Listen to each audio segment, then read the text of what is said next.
Kaya ba nating umuli ng isda gamit ang kamatis? What is up guys? Nandito ngayon sa Dadong Dam, Arayat.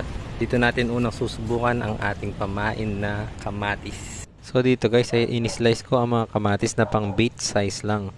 And hinuk ko siya ng 2 beses para safe.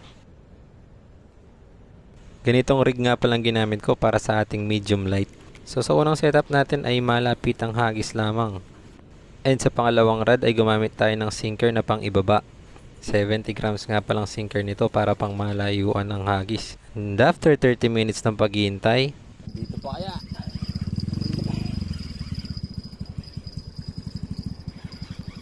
Para sa mga di nakakaalam, ang kamatis ay isa sa mga pangunahing pain para sa cream dory. Pero ang ating first fish gamit ang kamatis ay kanduli. Hindi yan nasayang kasi binigay natin yung kay kuya na napadaan. And after 2 hours of waiting, so dito nga sa kumagat na to guys ay napalaban talaga ako. Sobrang lakas niya humatak, akala ko dito ay cream dory na maliit. Halos 3 minutes din ako nakikipaglaban sa isang to. Dahil kapag medium light or ultra light ang setup nyo, dapat talaga pinapagod nyo yung malalaking isda. Dito guys ay duda na ako kung malalan ko yan dahil madaming sabit sa baba. At nung akala kong pagod na siya, ay bigla na lang siya nagpumiglas. What the f***? Laki nun guys. Sayang. Nandun na eh. Hindi ko naland. Sayang. Pero grabe. Ang day 1 natin ng kamatis. So dito nga guys ay binalikan natin ang spot para sa ating redemption arc. Pero di tayo nagsulong ngayon dahil sinamahan tayo ng mga tropa nating from Manila.